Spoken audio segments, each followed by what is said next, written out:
All right, we got a quorum now. All right, I'd like to call to order the September 8th, 2025 Mountlake Terrace Planning Commission meeting to order. Would you please take the roll? Chair Batista. Here. Vice Chair Betcher has just walked in. Commissioner Stenson. Present. Commissioner Thompson. Here. Commissioner Landis. Here. Commissioner Morgan. Please note that Commissioner Morgan is not present. And let the record show that Commissioner Wu had an excused absence for tonight. All right, item number 3, approval of the August 25th, 2025 meeting minutes. Does anybody have any changes or corrections to those? Not hearing or seeing any. We'll go ahead and declare those accepted as presented. Item number 4, public comment. So this is for public comment for any item that is not on tonight's agenda. Did we have anybody who signed up in advance to make public comment or submit anything online? No one has signed up for public comment and no one has submitted anything online. However, we do have a guest in the audience. Are you wanting to make a public comment? If so, please raise your hand.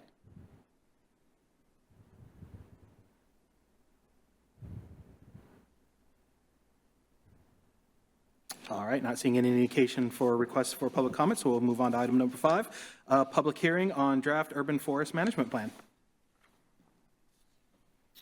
All right. Good evening, everyone. Commissioners, thank you for having me once again. If I haven't met you, or for the folks on Zoom, my name is Patrick Hutchins. I'm the Environmental Programs Manager for City of Mountlake Terrace. I took over from Laura Reed in her position back in late April of this year. And I'm coming to you this evening to make an ask that the Planning Commission recommend the City Council adopt the Urban Forest Management Plan as developed between Laura and with extensive city staff input, as well as input from community and the expertise of Planet Geo, a planning and urban forestry management consulting company. And to just kind of highlight some of the benefits, I wanted to go over briefly some of what we talked about the last time I was here presenting to you all in kind of a highlight overview form. Provide the opportunity for folks to ask questions if they have any, and then also bring up some slides that address some of the questions that came up from the commissioners during our last session on the Urban Forest Management Plan. So generally speaking, the Urban Forest Management Plan is a plan to, manage our urban forests. Essentially, it is a document that creates a 5 to 10 year plan on how we would like to preserve and actually grow our urban tree canopy in the city of Mountlake Terrace. Trees have been identified in a variety of means as incredibly important to the citizens of Mountlake Terrace. I'm going to pull up my screen here a little bit. Let's see if that is functioning. Give that a moment. But I've done, one of the things you'll see coming up on this first slide eventually will be, there we go, a poster that I took out to National Night Out and Juneteenth this year to kind of give myself an introduction to members of the community and try to get an understanding for what was important to them. And so I asked questions like listing a few different environmental challenges and asking folks to put stickers on which they thought was most important. But I also really like to approach these things from a positive perspective, and so wanted to ask what people's favorite part of Mountlake Terrace's natural environment was. And we consistently saw that trees and green spaces were one of the things that really identified this community and gave it a sense of identity. And so this plan is a overarching idea that is the first ever urban forest management plan for the city that will give us a framework and a strategy in order to preserve and grow our urban forests. So the trees we plant today are intended for future generations. We have a little activity we're actually going to do together during this presentation to look at that. They are also critical infrastructure that has to be preserved and planned for, just like any other critical infrastructure like stormwater, which is a personal favorite of mine, water, sewer, and garbage services. City of Mountlake Terrace maintains over 6,800 street trees as of last year, in addition to trees in parks and natural spaces, which we've actually added 175 thanks to the efforts of the Parks Department in the last year.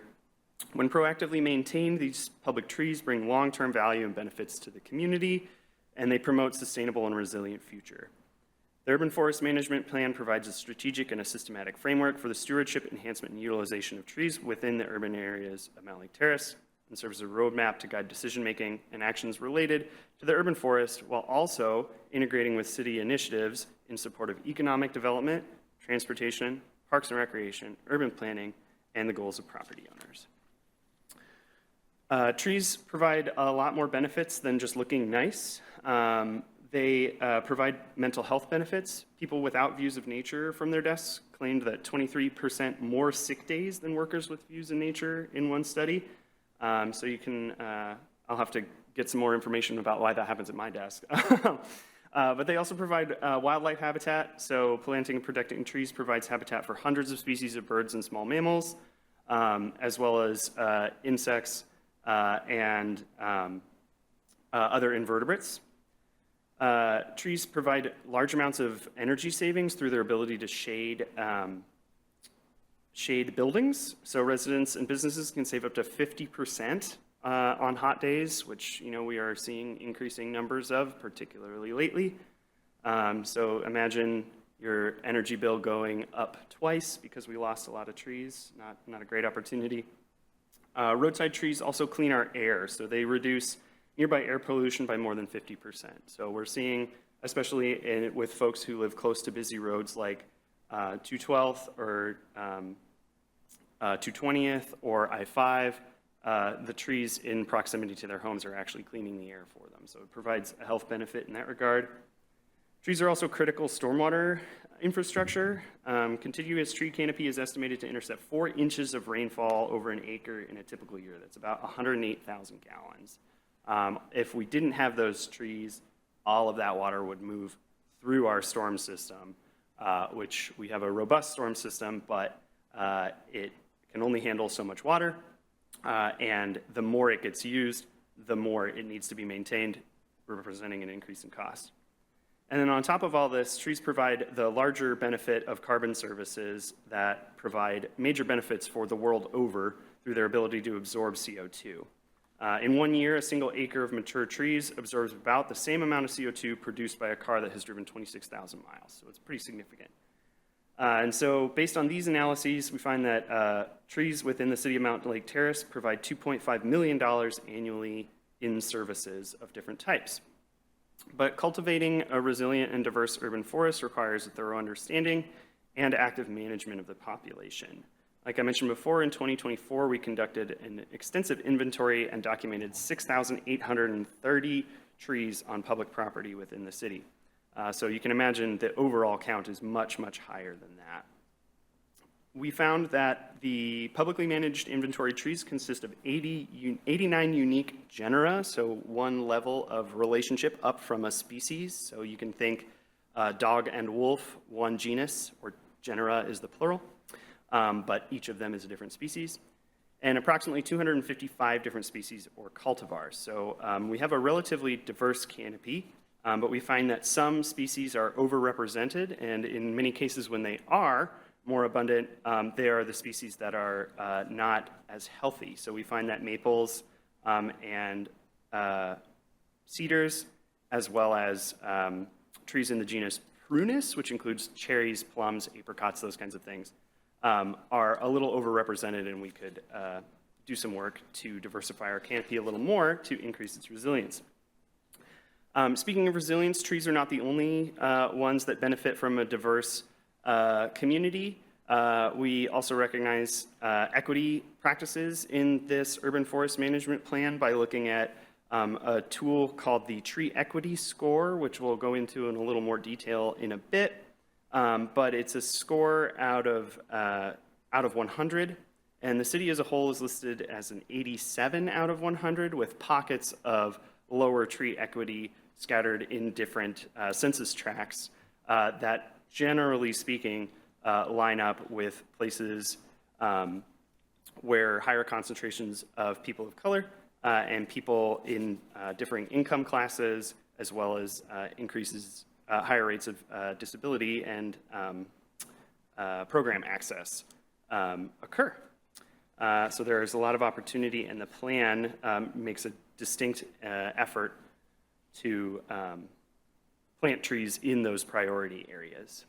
Additionally, trees face threats from development pressure, invasive species, pests, and climate change, with those former two being kind of exacerbated by climate change.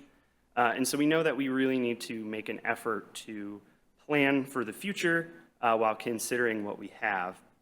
So one thing that we did was benchmark our own forestry budget against national and state averages. We found that overall efforts to support trees cost the city about $108,000 a year. But if we look at the average of best match cities around the country, that's about half the amount that's spent on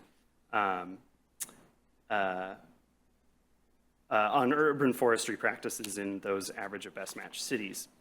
Now, it can be a little scary to think, oh, if we want to match our peers, we need to double our costs. But when you break it down into the per capita costs, so how much in a year does an average Mountlake Terrace community member pay? Currently, it's about $5 that goes towards urban forestry practices. And so to increase it, it would only need to be about $11 to $12 per year per citizen. So it's a very cost-effective strategy for getting a lot of benefit. The plan itself works towards those benefits through a series of 5 goals: engage, maintain, grow, retain, and know. And these goals will shape the plan's direction and strengthen its foundations. The principles reflect the community's priorities, and were, like I mentioned before, supported by internal stakeholder engagement sessions, as well as external stakeholder surveys. Together with an urban forest audit, which was conducted as part of this plan, and general indicators of sustainable urban forestry, these goals form the core framework. When it comes to the engage goal, we want to engage the Mountlake Terrace community in the retention, maintenance, and growth of the urban forest. The urban forest is part of the city's character, but residents define exactly what that looks like.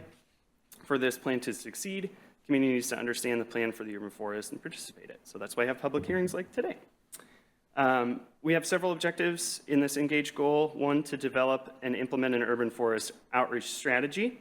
My own background is in education and outreach in the environmental space, so I'm particularly excited about this goal and feel very confident in our capacity for meeting it. Empowering residents through hands-on training and stewardship programs, strengthening community partnerships for urban forest engagement, and enhancing public communication on tree policies and on our city initiatives. There are a number of actions, but just to highlight a few, some things that we would do in this goal would be to provide technical assistance to homeowners through educational resources and training, planting and pest management, and utilizing partnerships with local organizations. Another would be to establish a tree ambassador community science group to engage volunteers in urban forestry efforts, including tree planting care and community outreach, similar to our community ambassador program. So the plan is already aligning with some of those other programs that are coming online as well, and ensuring transparent communication with residents about tree-related code changes, including their rationale and process. The maintain goal highlights that mature trees contribute to the character and the identity of the city. A diverse urban forest with trees of varying ages and life stages provides greater ecological and community benefits. To sustain this, young trees should be planted and replaced to replace those that have died and enhance suitable right-of-way areas. Caring for public trees prolongs their lifespan and maximizes ecosystem benefits. A balance of mature and young trees strengthens the urban forest resilience and longevity. The way we do this is to ensure proactive tree care by securing expert arborist services and establishing a long-term maintenance plan, improving hazard tree management through systematic identification, pruning, and removal, standardizing tree-related practices, guidelines, and best practices, and strengthening staff capacity through training in pruning and planting. A couple of actions we can do that would be securing funding and resources by identifying budget sources to support tree maintenance and management efforts. We talked about some of the details of some possible costs that could be incurred with various versions of implementation. So we provided 4 options last time with a minimal increase of up to $30,000 per year and as high as $267,350 per year. I won't be asking for a budget approval component from the City Council if this goes forward for this phase. This is just intended to approve the plan as a whole. And then since we have had a lot of shifts in the last several months to a year in the financial climate, I'd like to have a more up-to-date assessment before we make an ask for how much we would be requesting budget be devoted to urban forestry practices, particularly how we want to go about potentially hiring a city arborist. Just a couple more goals there on the grow side. As development increases, we'll see increased impervious surfaces, temperatures, and generally pollution increases as development increases, as more cars are on the road, and people are utilizing things to maintain cars or homes. Expanding tree canopy by around 5% helps offset those environmental impacts, and that's one of the goals of the plan, and that goal is rooted in the available land space within the city that is not already utilized for other activities like parks and baseball fields, where we could grow our canopy, and it will enhance the benefits of the urban forest for all residents. So the specific objectives are to increase tree planting efforts citywide with a focus on expanding canopy through city projects and through public education, because I can't remember the reclassification we just had, but what was formerly single-family housing has, what is it? Middle housing? Oh, middle housing. What are currently single-family homes generally have a lot of opportunity for growth. And so since the city doesn't directly control those, it will take a lot of education and outreach efforts to encourage folks to preserve and maintain their trees. So we also want to prioritize equitable canopy growth in those areas that are low tree cover but would have a high beneficial impact for increasing the tree abundance and enhancing long-term forest resilience by updating policies, diversifying species, and adapting to climate change. A few ways we might do that is updating city codes to allow and encourage tree planting in public right-of-ways, which is currently not permitted, and removing barriers to planting while protecting critical infrastructure and walkway accessibility, which is something we're going to talk about in a little bit. Increasing tree planting to prioritize retention in our capital improvement projects as well. And so that's kind of directing things within our city staff to collaborate and communicate as a team. When it comes to retention, the tree canopy assessment revealed that most of Mountlake Terrace's remaining canopy is on residential property, like I mentioned before. While efforts to maintain and manage trees in the right-of-way, parks, and public spaces are important, meaningful progress requires engaging residents to reduce the loss of mature trees on private land. Some of the ways we might do that, or the objectives around the retain goal, are to promote private tree retention through incentives and voluntary mapping of significant trees, improve tracking and policy by monitoring canopy trends and implementing notification programs to guide future regulations, and strengthening implementation capacity by expanding staff expertise, resources, and enforcement capabilities for tree retention. On that note, one thing that we are excited and opportunistic about is that the Stormwater Utility Fund, we know there's a direct link between the positive benefits towards stormwater infrastructure and trees. And so we know that there's capacity within that budget to be part of the funding model for any increase in urban forest management practices. So that's a dedicated funding source, which is great. And so some of the actions we might take would be providing opportunities for private property owners to voluntarily map significant or heritage trees, We actually had a homeowner express interest in our potentially assigning our first heritage tree on private property a few weeks ago. So we're going to do some assessment for that soon. And then in terms of no, fully appreciating all the urban forest does for us, we have to continue to understand our progress as we grow it by tracking tree canopy, number of trees planted, number of volunteers participating in activities around urban forestry, and other useful metrics. We can see a picture of our progress. So 3 objectives around this no goal are to enhance data collection and monitoring to support long-term urban forest planning and management, using data-driven insights to refine policies, improve tree care practices, and strengthen urban forest resilience, and foster community awareness and engagement by tracking and sharing urban forestry progress and benefits. So that would look like things like maintaining and updating the street tree inventory that we did in 2024 as time goes by and those trees evolve, and then actively tracking where trees have been added or removed, and then reporting on our urban forest practices to commissions and councils as well as outside organizations that are involved. The Arbor Day Foundation has listed City of Mountlake Terrace as a Tree City USA, so that is something that we can use to continue to do our practices. So that is kind of the overview of the plan and the goals. Any questions coming up from that kind of larger picture? Yeah, did you have more slides that you wanted to show us? Yes, I was going to go into those next, but they're related to some of the questions that came up to the last time we were chatting. So I just wanted to make sure I gave an overview for folks who were new online, since it's a public hearing. So. Gotcha. Do you have any? Oh, I have 2 questions.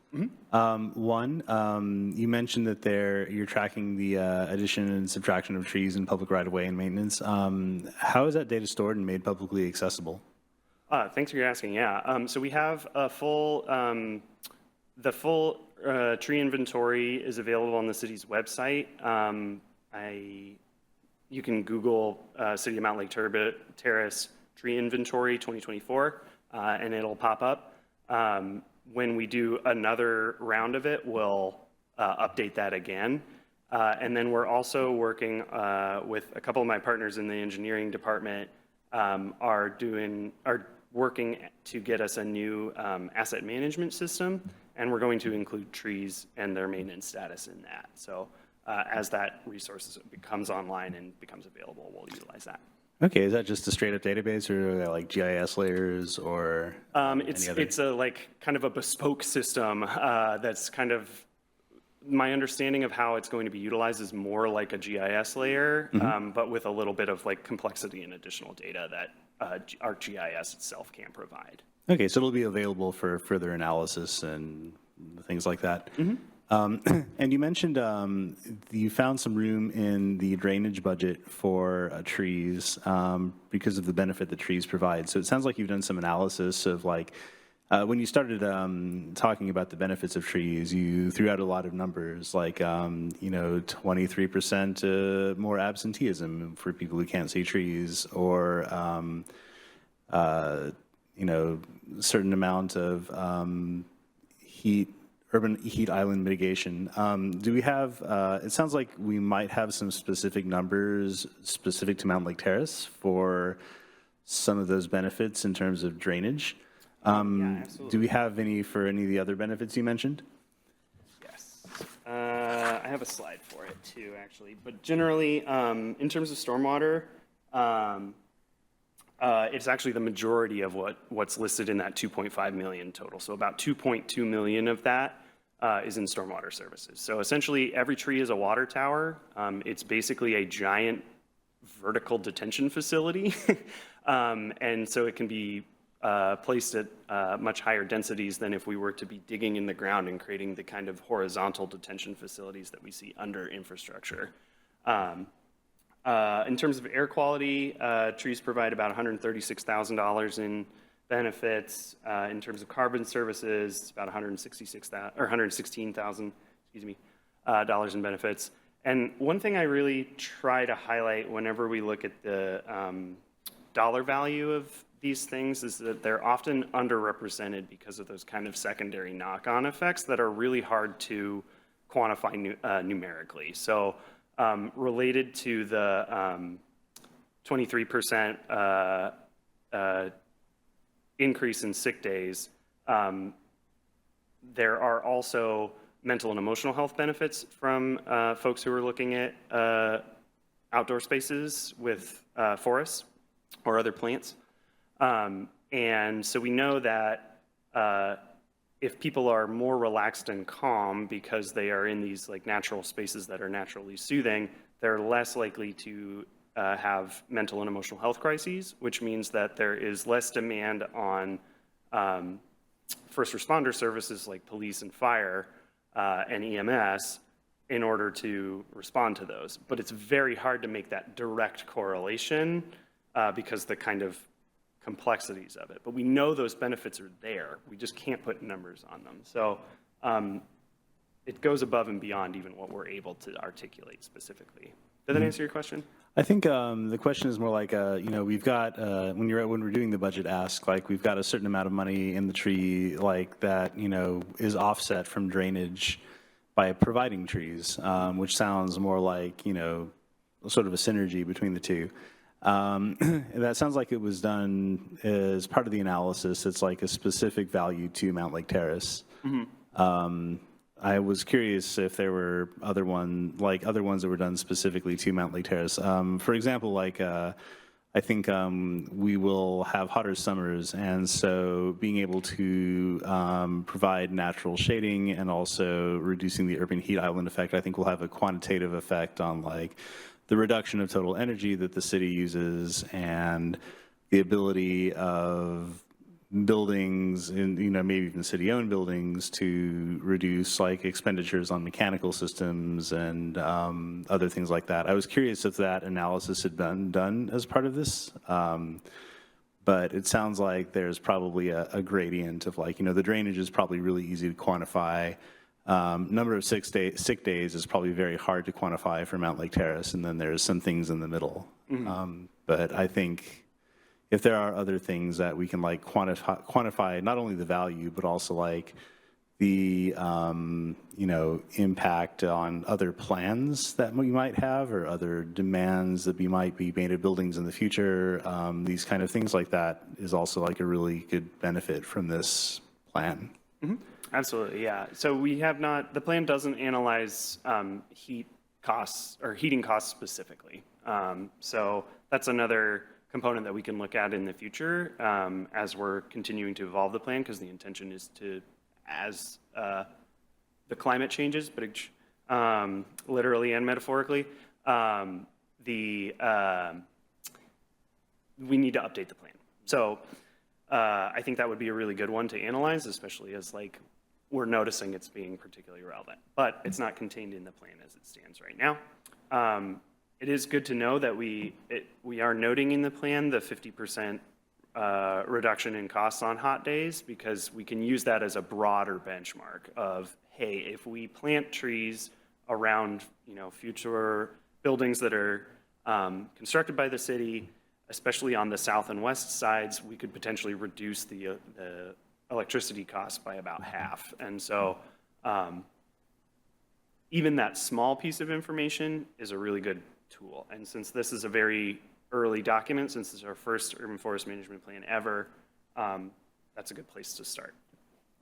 Great. I think you've set up a really good framework for the future, especially with the data collection you're doing. I look forward to seeing more of these developments like you're describing as we further evolve the plan and also our processes, and hearing how developers and the public and other people are starting to use these kind of tools.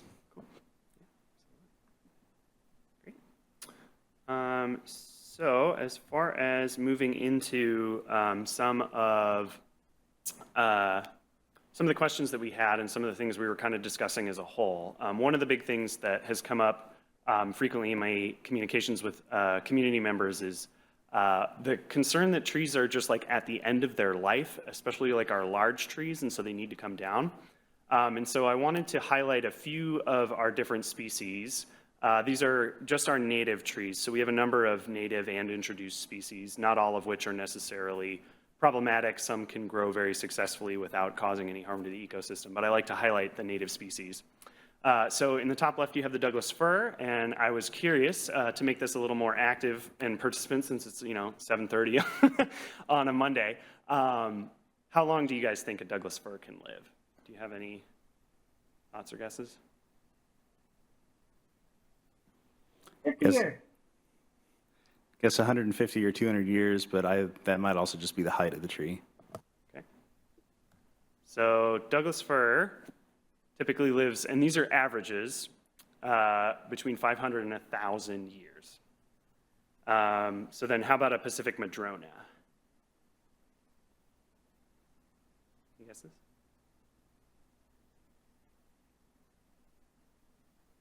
I'm going to guess 500. 500. from Commissioner Thompson. So they're a little shorter lived. They're about 250 to 400 years. We can keep playing the game if you like, or I can just go through them. Okay, great. So a Sitka spruce, another one of our large conifers, can have a lifespan between 700 and 800 years. Western red cedar, which are kind of a very distinct and lovely tree, we have a great number of here in the city, which is really awesome because they tend to be a later successional species. Can live 800 to 1,000 years.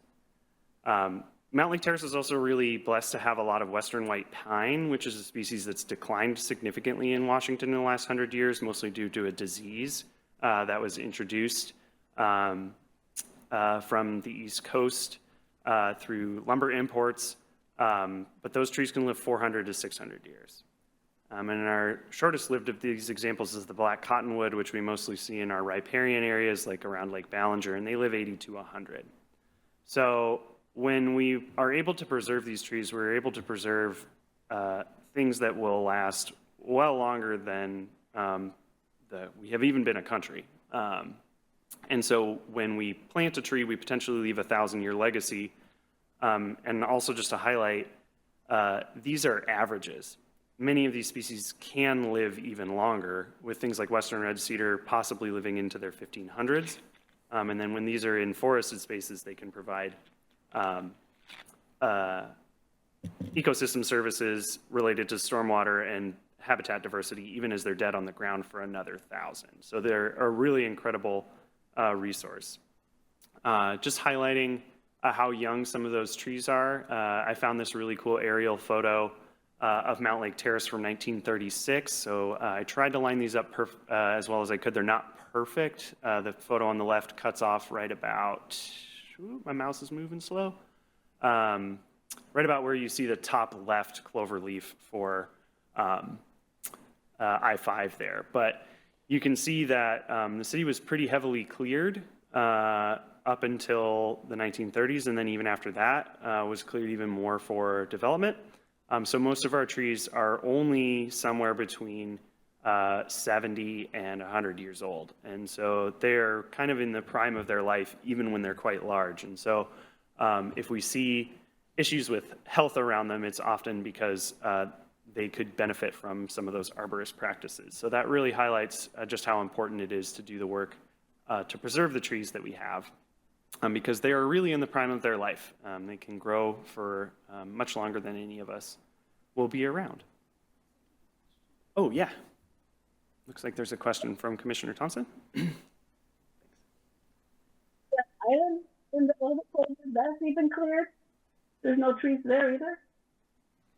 Could you say that again? In the 1936 photo, that island in the middle of that, of Lake Ballinger, does that have trees in it?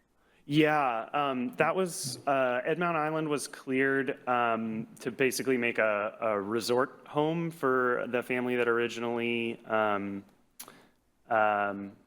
homesteaded out there. And so it had a big open space with no trees that lasted into the 40s. And then ever since it was closed down, it's grown in with a number of shrubby tree species that really love that wet ecosystem. So it's a lot of willow now. Thank you. Commissioner Betcher, you had some questions about invasive species last time and how they were considered in the plan. So I wanted to just dive into that a little more specifically than I discussed last time. So it focuses specifically on tree species for the most part, with one vine included in that. So a total of 7 species. And that one vine is English ivy. We know that it has major impacts to the trees in the Pacific Northwest and can also crowd out understory. Shrubs and ground plants are kind of a underrepresented category in urban forestry in general. But the plan addresses how English ivy, cherry laurel, and English holly in particular create problems as well as others. The plan recommends adding all of these species to our prohibited plants list, which is something that already exists, as well as recommended plants. It highlights how to communicate with landowners on the benefits of native plants versus introduced species. It also encourages community and maintenance crew trainings to identify those invasive species so that folks who are working for the city or just live here know how to confirm what's on their property or on city property and how to remove it properly, because some practices can actually spread it by accident. And then also the plan highlights supporting work parties that are already in action. We talked a lot about Mountlake, Terrace, Ivy League, but also I've been learning recently that there's been a big community effort from the folks who utilize Candy Cane Park for Frisbee golf to help improve the ecosystem there, and that's been a really cool effort. So that's kind of where it highlights those. I'll kind of go through this one because it's a lot of like minutia, but we talked a little bit about what are some of the things that already exist to mandate preservation in areas that are being developed, and Christy had mentioned the tree code, which is something that has already gone through approval and is part of the Mountlake Terrace Municipal Code, and these are some of the major components of it. So during development, developers are required to retain existing non-hazard trees to the greatest extent possible. It gives a definition for a significant tree, so any tree that is 6 inches in diameter or larger, you have to have an inventory plan with the location, size, species, and what techniques are going to use to protect them during development. You have to retain 25% of the viable significant trees with some alternatives that are going to come up in a second if that's not possible. The protections for trees during construction in their tree protection zone are defined. So these are things like putting down mulch to ensure that if walking or press compaction from construction equipment happens, it happens to the mulch and not to the roots. And generally, the size of that area varies, but it's broadly speaking the drip line of the tree. There's requirements for replacing significant trees. If it's 6 to 12 inches, you have to replant 3 trees. If it's 12 to 24 inches, and this is in diameter standard height, which is the diameter of the tree at a 4-foot measurement up the tree, you have to replant 5. If it's 24 to 48 inches, you have to replant 7 inches, 48 inches in diameter or larger, you have to replant 10. It does also include a fee in lieu option if these things can't be met. And these are defined through the permitting process and through communications and requests to city staff. And this puts money in the tree fund instead of meeting the retention and replacement requirements. And this is a tool that has been utilized when Sound Transit put in the light rail station and has allowed us to purchase new trees to plant in other locations as they removed them. And then it also establishes that tree fund in the first place for urban forestry management work. Some of the goals that you can see on the right there are from the plan that are kind of new programs that would potentially come through. So establishing a tree removal notification program for private properties to improve awareness and tracking. That would be a potential precursor to an actual tree permit to try and help us understand exactly how many trees are we losing as development or just individual removals occur, and then also assessing those trends overall, and if necessary, phasing in a tree removal permit process. But like I mentioned, this would be a phased approach. So we're gonna try and start with communication and education and outreach and technical assistance so that people preserve trees. And then if we're seeing that we're not meeting the benchmarks that are defined in the urban forestry management plan for preservation and growth, we would move to those more restrictive ones, because we've identified that the community really cares about preserving the forested character of the city. There was a question, I think from you, Commissioner Besser, about like if trees have the space to thrive, particularly when it comes to street trees. It's kind of a mixed bag in this regard. Our current design manual standard is for tree wells to be 5 feet by 5 feet. If you look at our approved and prohibited tree list, it has the needed tree well space. So there's a total of 53 species. They're broken up by large, small, medium, and coniferous trees.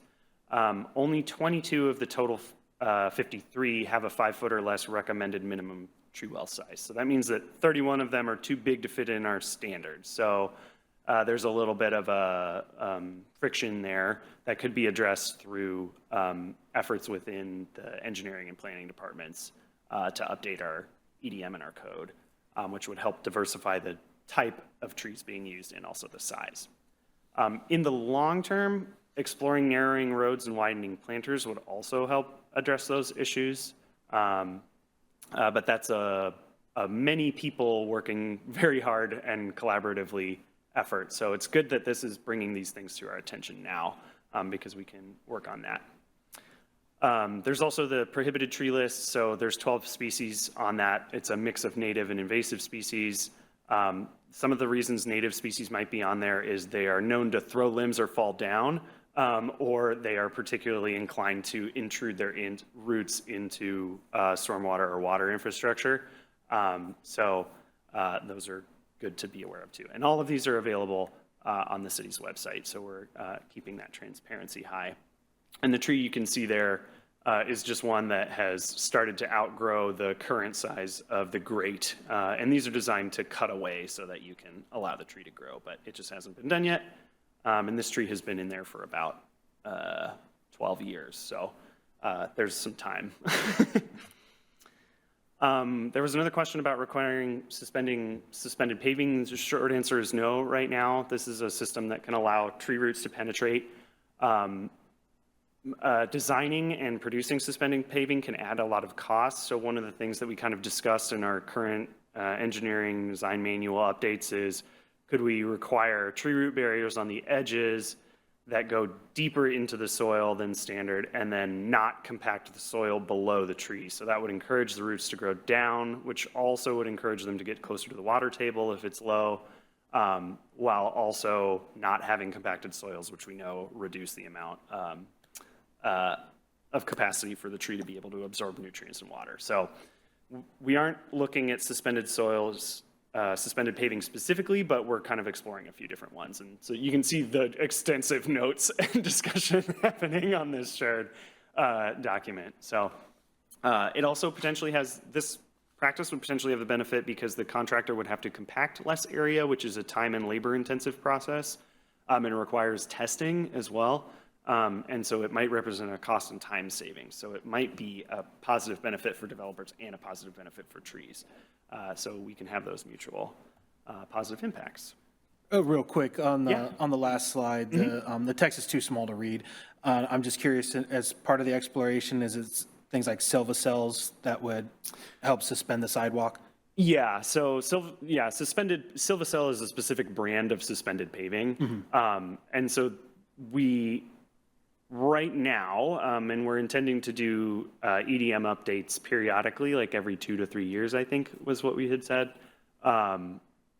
We're not looking at requiring silva cells, but we're looking at potentially, can we use other options in the overall design to encourage open space underneath the tree to allow the roots to be able to access water and nutrients and successful soil. Does that answer your question? Yeah. Okay. There was some, I think, Commissioner Batista or Chair Batista, you had some questions about thinking about specific requirements for like how high a tree needs to be up over the roadway or over the sidewalk. Yes. And so our requirements have some contradictions in them. One says that things need to be 8 feet off the sidewalk, and another say they need to be 14. So we need to do a little work to determine exactly which of those needs to be the case for trees specifically. this is something that I discovered because of your question, and I'm starting to have conversations with the engineering staff about to see if we could actually lower the height that tree limbs can be over sidewalks to match what awnings are and not these general standard clearances. So I think there's some potential there, while we're always, of course, trying to balance not blocking our signage in order, or signage and view lines for safety. Then I'm going to take a sip of water here real quick. There were a number of questions about the tree equity score and why different areas in the city are listed as having higher or lower scores. So I just wanted to dive into the details of how this is calculated a little bit, just to give that some transparency. So the whole calculation starts off with an idealized habitat composition, which is, with the emphasis here, based on building density. So that will definitely impact the tree equity score. If there are a lot of buildings tightly packed, there's not a lot of habitat capacity. So that will make a score look higher than it would be because there's no way to increase the capacity of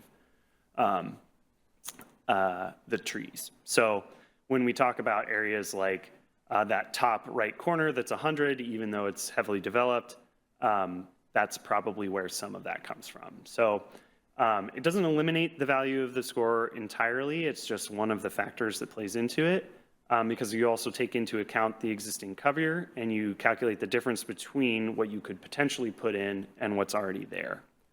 And so that creates a system or a unit known as the gap.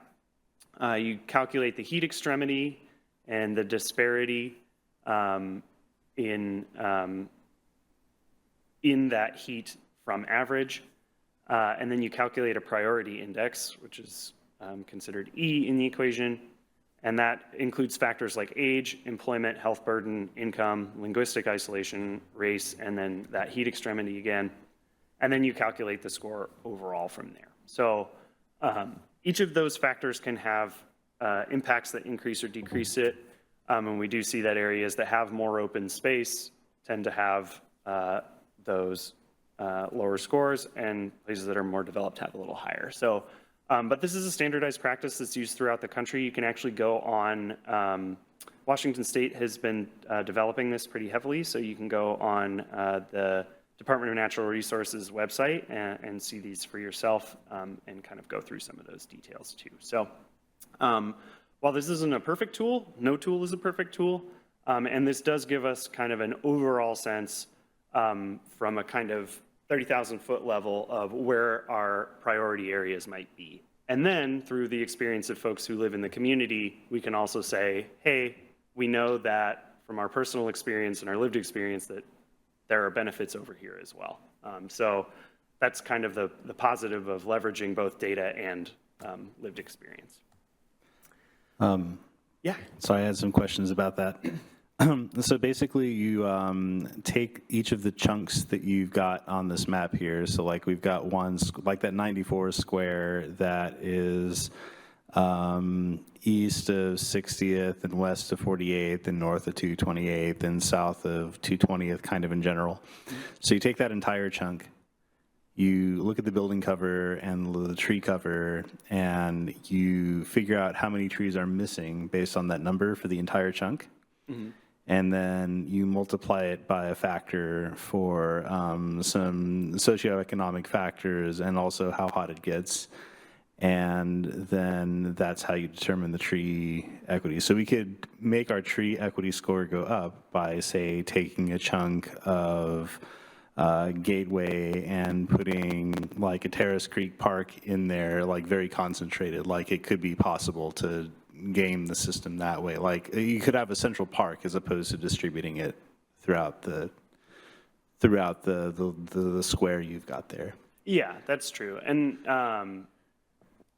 I think that's, you know, that again, that's where that lived experience component comes in, right? Is like, these are overarching ideas to give kind of a general perspective, not the only thing we should use to decide how we do everything, and we can, knowing that these are the components that consider this, we can figure out how to pull on those different components too to improve these scores as well.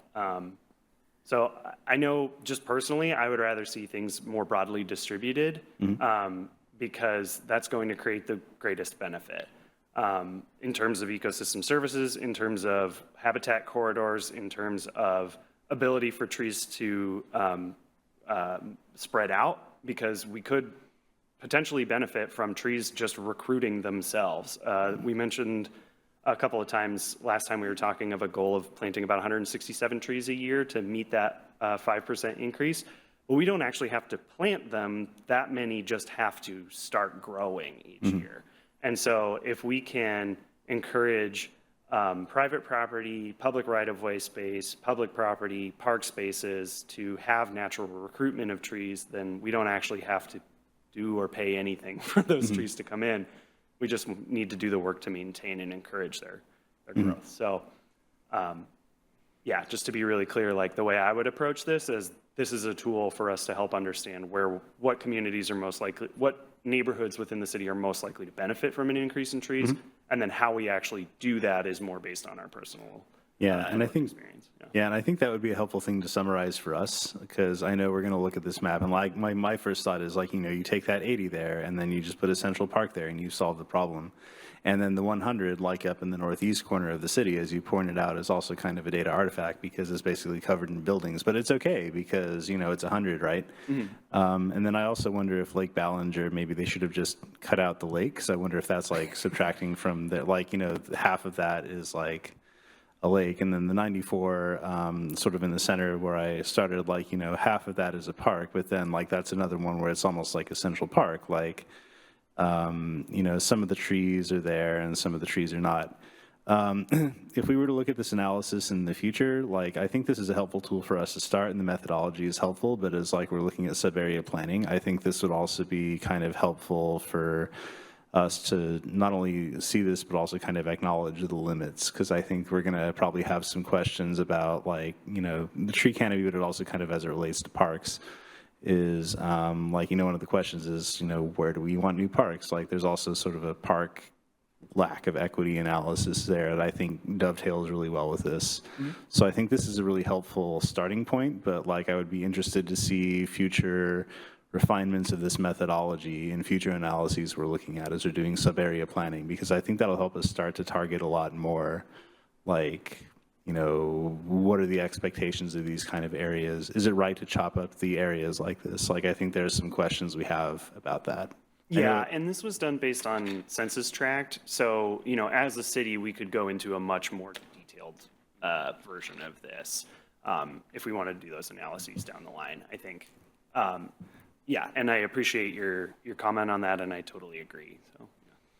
Yeah, I think, as we're looking at this is going to be a helpful thing for us to refer to in the future, and not only this object, but its limitations as we start to get into sub-area planning. So thanks for breaking this out. Yeah, absolutely. I think it was Commissioner Wu last time had a question about some of the ways that the plan distributes solutions across the city, so not just putting it all on the onus of staff or on city funding. So a couple of those are through a tree ambassador program, which would be a community science group that engages volunteers in urban forestry efforts, including tree planting, care, and community outreach. So the idea being that we have folks who are not city staff, but who know how to care for trees, how to plant trees successfully, how to water trees in a good, with good practices that will help them thrive, and then also how to select trees for appropriate site and conditions. And if the community has those beneficial resources, the community can go to one another while also coming to the city, and we can have these kind of back and forth and up and down relationships that allow us to have expertise without cost, or with mostly upfront cost that then folks benefit in the future. And then also it gives empowers people to have opportunity and potential careers in urban forestry management that are community members that are outside the city. We also are looking to collaborate with community centers, schools, and libraries to distribute educational materials and host multilingual programs to promote tree benefits and care. Actually, I was talking to a teacher at one of the schools within the city at National Night Out about this very thing. So we're looking at potentially doing some programming together to highlight urban forest practices and bringing students out to the trees around them, because we know that a lot of youth spend a lot of time indoors, and so this is a great opportunity to bring them outside and engage. So, and if we have those folks in those facilities who are invested in those efforts, then they are able to provide those benefits on their own, and it's reduced cost to the city. Then, Commissioner Bratcher, you had a question too of like, what are the costs of inaction? I think we've kind of talked about a lot of them in general, but to kind of bring that point home again, $2.2 million in stormwater benefits. That's about the 2/3 the cost of a water quality retrofit. Most of the stormwater systems in the city were built in the 1950s and 1960s, and so a lot of them don't have water quality filtration, and so we're working to gradually retrofit those through a variety of projects, but those are big infrastructure projects, and trees just prevent us from having to do that entirely. So it's a pretty major benefit in that regard.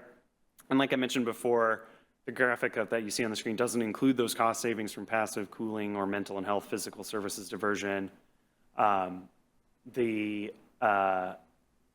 We also won't spend as much money on removing dead trees if we do the practices in the plan, because by having a more diverse canopy that's more abundant, it's more resistant to pests and disease, as well as climate change. And so we would kind of shift our ecosystem to match the conditions that we're seeing. And then that would reduce the amount that we have to do that management in the long run. And then there's also the potential of income gained, because we know that cities and municipalities, especially up and down the I-5 corridor and throughout Puget Sound, are losing trees. And so, and the state's population is projected to grow, and the city's population is projected to potentially double. And so we would potentially gain revenue as a city by preserving trees, because it would encourage people to move here over other places. So, it's easy to get caught in the like, what are we going to lose? But it's also important to remember, what could we potentially gain by making sure that this is a place that people choose to be? In terms of some of the opportunities when it comes to like forest and sustainable landscapes that match the ecosystems that we see that have evolved for our local conditions, there's a great graphic there that was looking at a specific project in Santa Monica about how much less water, less green waste, and how many fewer maintenance hours are used by having sustainable landscapes over traditional ones, which non-native species and lawns. So we could be using almost 90% less water to maintain those. We could be producing 70% less green waste, which would also reduce city costs to drop off waste at the landfill. And then we could also reduce the maintenance hours that are specifically dedicated to landscaping by up to 80%, which means that city staff could be dedicated to providing other services other than just mowing, which is a really cool benefit. And that is kind of all that I had as far as slides and whatnot go. Did any other questions for y'all come up, or anything else you'd like to discuss? I had one question. Obviously, we're, through your presentation, you kind of explained, encouraging people to plant trees on their private property. How would the city be keeping track of that? Yeah, so that's a good question. It doesn't have a lot of detail in the plan right now as to how we would do those practices. Some of the kinds of things that I would want to do is utilize the fact that we're trying to do a tree ambassador and a tree steward program where we're training people in the care and maintenance of trees.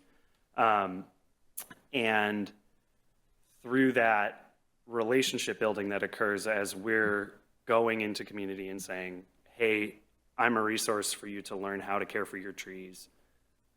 would you be willing to email us when you put in new trees, give us notification, those kinds of things. So there's that component of it. And then also, one of the tools that was utilized to do our urban tree canopy assessment through Planet Geo for this practice was analysis of satellite data.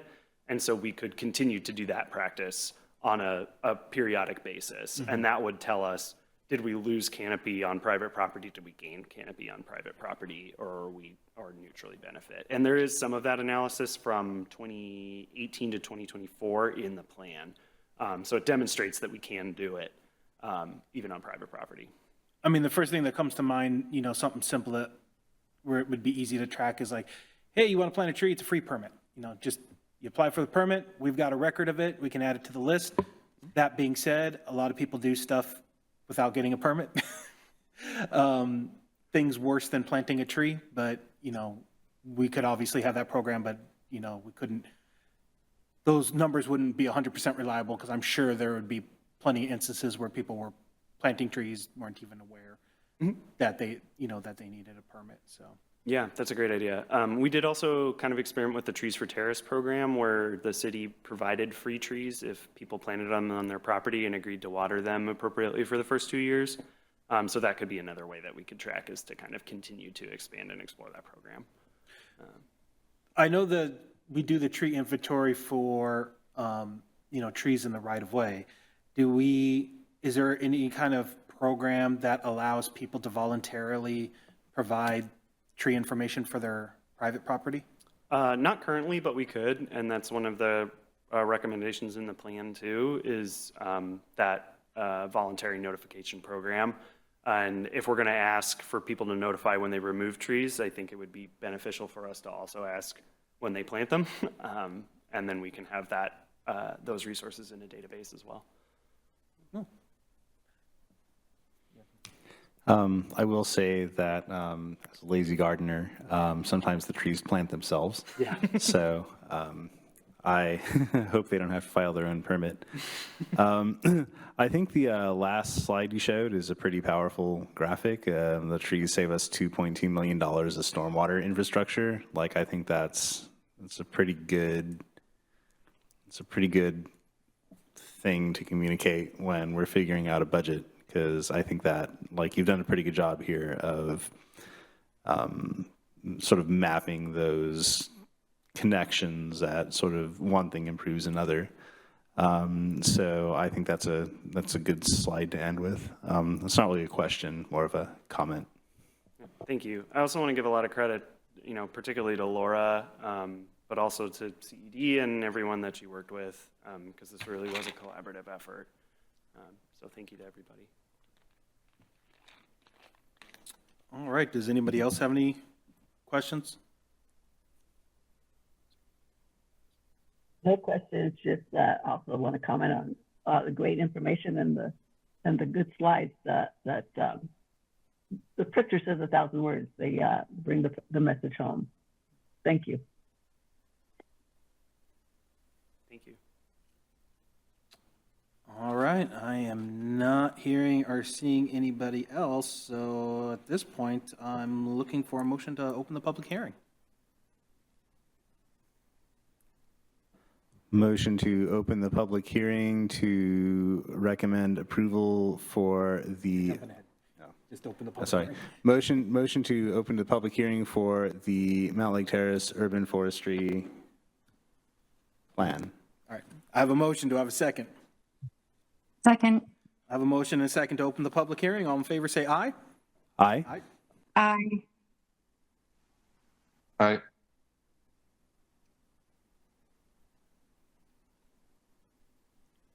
Opposed? All right, hearing none, the motion carries. The public hearing is now open. Once again, ask if any planning commissioners have any additional questions for staff? Not hearing or seeing any. So we'll go ahead and move on to the next part of this for public comment. Check to see if we still have somebody online attending and if they want to make public comment. Guest in attendance, are you wishing to make public comment on the draft forest management plan? If so, raise your hand.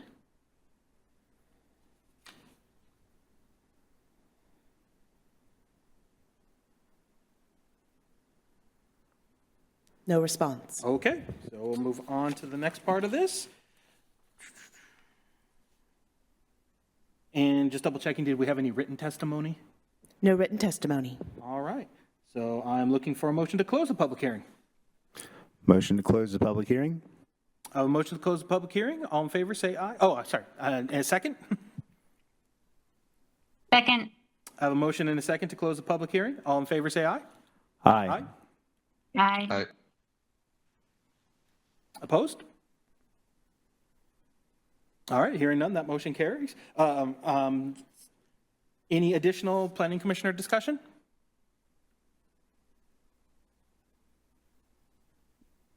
Not hearing or seeing any, so at this point, I am looking for a motion to approve the draft urban forest management plan to city council with any technical corrections. Would anybody like to make that motion?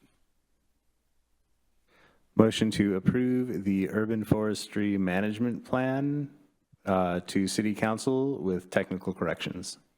All right. Do I have a second? Second. I have a motion and a second to approve the draft urban forest management plan to city council with any technical corrections. All in favor, say aye. Aye. Aye. Aye. Aye. Opposed? Hearing none, that motion carries. All right. Thank you very much, everyone.